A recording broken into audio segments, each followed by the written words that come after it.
G'day. Today we're doing a new gun versus armor. We got a little bit more as in the way of equipment, and we have a new hand cannon to test out. In the last video, you saw me testing this one, my little short barrel. This one was fully handmade from the ground up. I had to bore out the barrel itself along with tapping it and putting the arms on it. And this was bored out from a piece of tool hardened lug nut puller that'd be used on older RVs. The steel itself was more than hard enough to do the job, and I can tell you I went through a lot of bits trying to drill it out. The process of that probably cost me about the same as it would have been to go online and actually buy the one that you can find. However, it got me thinking of making a new one.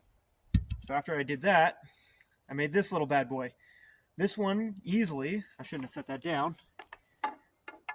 When you line up the two match holes, you can see this one's probably about 3 times longer.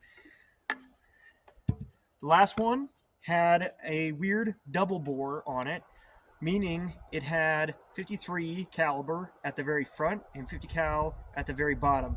And because of that, it gave it a weird cone shape when blasting out, so a lot of pressure would bleed off. This one is made from a piece of steam pressure pipe that's been blocked and sealed on the end. Unless you actually know what you're doing for ballistics in how to actually make it, I would not recommend just going into this as a novice.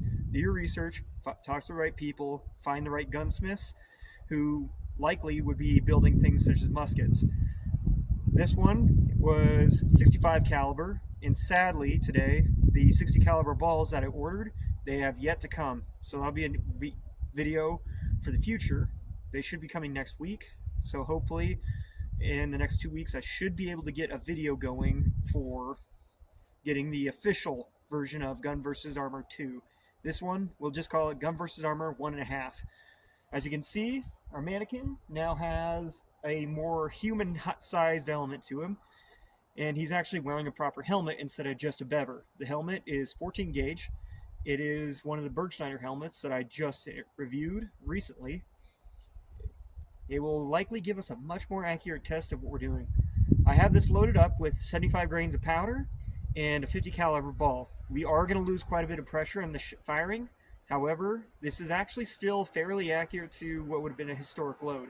We can see the inconsistencies of barrel versus shot at the time shows that they didn't quite fully understand muzzle velocity and how tight to make it to the barrel.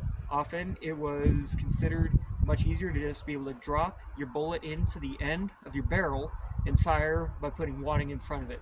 I have actually done that exact method here so that we are quite likely replicating everything that a man-at-arms or handgunner would have been doing when firing his weapon. So we're going to get right into it. We're going to see what kind of damage we can do on the armor. We got a slow motion camera set up.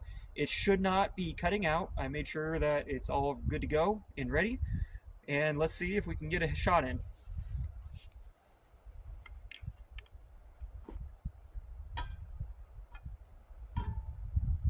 Something I will say, it's a lot heavier than the last one when holding it over the shoulder like this.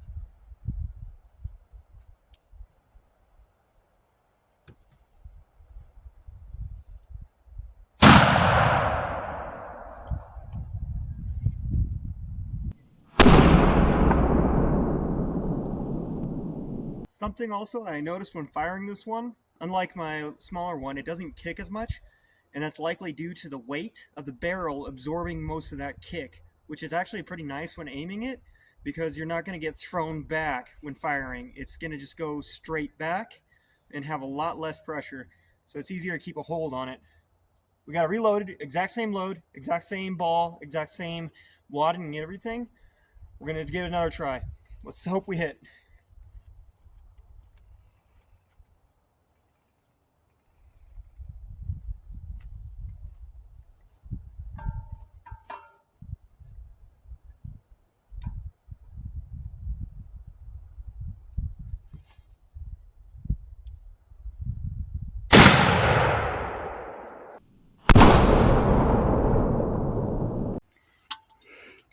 Right there, dead center.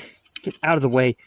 I was hoping to do this last time, get one right in the area where we could actually see a accurate strike, but it did not punch through. Oh yeah, I can feel it on the inside. It's not really punching inward that much. Still would have hurt like heck though. You can see it's pressed back from the blade catch.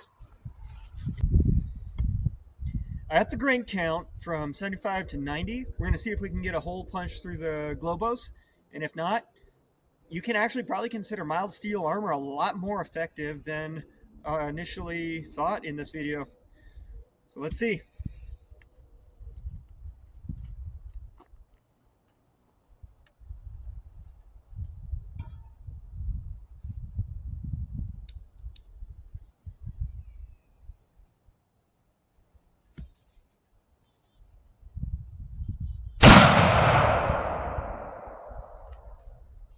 So you can see there, it nicked him in the opposite armpit. There's the punch out from when I fixed it from last time on that side. Went nicked off the armpit and shredded the side right there. And then pushed it in until I was able to skirt off that way. Because you can see the exit hole right there. So that likely lined up about like that. Punch right through. I done it. Probably wasn't a wise decision. But we upped it to 100 grain. Same load. Same wadding. 100 grain. This is twice the grain that I was shooting with the other one. So let's see what happens. If I die, find me a wife and tell her I love her.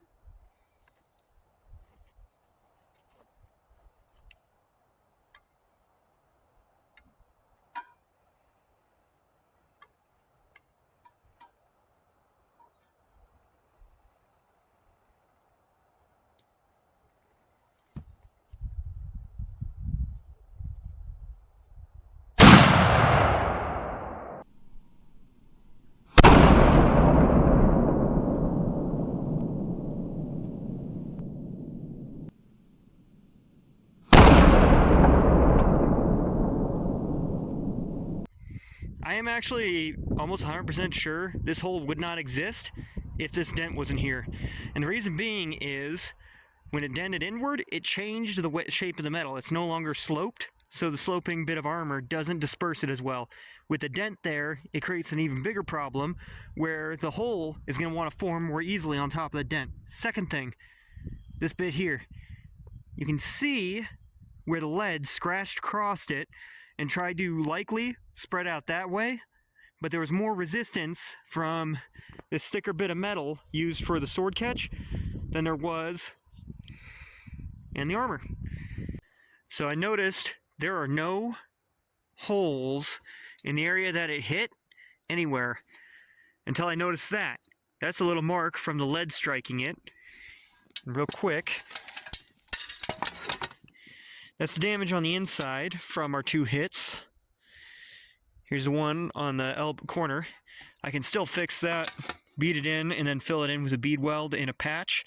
Then we'll be able to keep reusing this armor for these kinds of tests in the future.